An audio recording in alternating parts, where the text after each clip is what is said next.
जंजीरें ड्रामे की लेटेस्ट एपिसोड तो बहुत ही ज्यादा रुला देने वाली थी। हमने ये कभी नहीं सोचा था कि बानो का कत्ल भी हो सकता है और बानो का कातिल कोई और नहीं बल्कि उसका खुद का सगा भाई सोराब खान ही निकलेगा और इसकी तो बिल्कुल भी उम्मीद नहीं थी। अब देखना ये है कि सरबुलंद किस तरह से बानो के कातिल का पता करवाएगा और रबिया को कैसे ढूंढेगा। सबसे पहले तो हम लोग देखेंगे कि जब सरबुलंद और सोराब खान बानो का दुपट्टा खून में लथपथ देखेंगे तो सोराब तो पहले से ही अपना सर पकड़ के बैठ जाएगा ताकि किसी को शक ना हो कि बानो को मैंने ही मारा है। लेकिन सरबुलंद उसे अभी भी यही उम्मीद होगी कि बानो जिंदा है। वो बानो को झाड़ियों में ढूंढेगा, आवाजें देगा, लेकिन खून देखकर सरबुलंद का दिल भी दहल जाएगा और उसके अंदर डर पैदा हो जाएगा कि बानो को क्या हो गया है, वो कहाँ पर है। बानो न सिर्फ सरबुलंद की बचपन की मंगेतर है बल्कि वो सरबुलंद की मोहब्बत भी है और वो किसी भी कीमत पर बानो को खोना नहीं चाहता। थक हार कर सरबुलंद और सोराब खान घर वापस आ जाएंगे, लेकिन बानो नहीं मिलेगी। बीबी जान दुआएं मांग रही होगी और तस्बीह पढ़ रही होगी कि बानो खैर खैरियत से घर वापस आ जाए।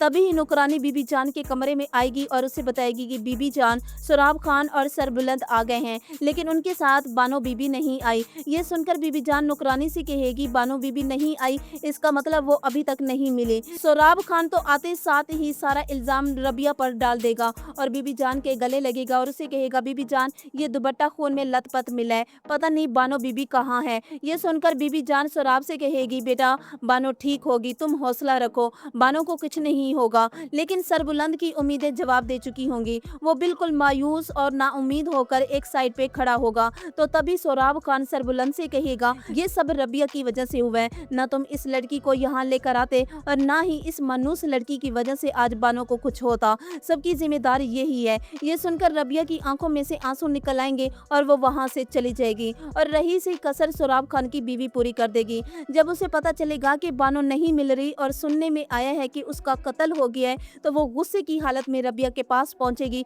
और उसे कहेगी कि तुम एक मानूस लड़की हो, जब से तुम इस हवेली में आई हो तब से इस हवेली में कुछ अच्छा नहीं हो रहा, तुम सरबुलंद के पीछे पड़ी हो और तुम्हारी वजह से आज बानो हमारे साथ नहीं है।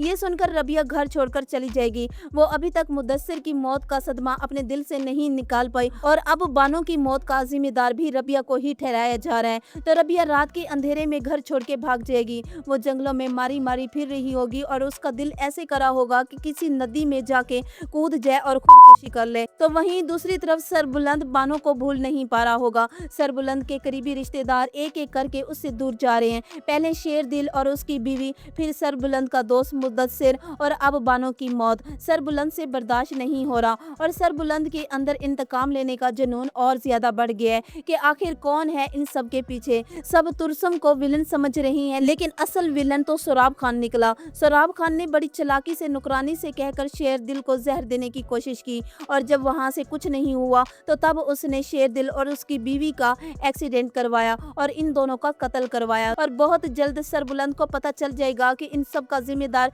तुरसम नहीं बल्कि सोराब है और तब सरबुलंद सोराब खान की खूब पिटाई करेगा। हो सकता है कि सरबुलंद सोराब खान का कत्ल ही कर दे। लेकिन वहीं दूसरी तरफ रबिया वो किसी पुरानी और बंजर हवेली में अपना ठिकाना ढूंढ लेती है और बहुत ज्यादा डरी हुई होती है। उसे भी सरबुलंद बड़ी मेहनत के बाद आखिरकार ढूंढ लेगा। तो वहीं दूसरी तरफ अब जफरान खान जब अपने बंदे को फोन करके पूछेगा कि अभी तक तुरसम वापस नहीं आया तो वो उसे बताएगा कि तुरसम इस्लामाबाद उस लड़की के चक्कर में आया हुआ है जिससे वो शादी करना चाहता था और तुरसम ने उस लड़की के खामद को कत्ल भी कर दिया है और पुलिस तुरसम खान को ढूंढ रही है। ये सुनकर जफरान खान की परेशानी में इजाफा हो जाएगा और जफरान खान की भतीजी ये सारी बातें सुन लेगी और वैसे भी वो जफरान खान का सच जान चुकी है। तो अब सवाल ये है कि क्या सोराब खान अब सरबुलंद को भी मार देगा और क्या सरबुलंद सोराब खान का सच जानने के बाद उसे माफ कर देगा या नहीं। आप लोगों का इस बारे में क्या ख्याल है, अपनी राय कमेंट्स में जरूर दीजिएगा।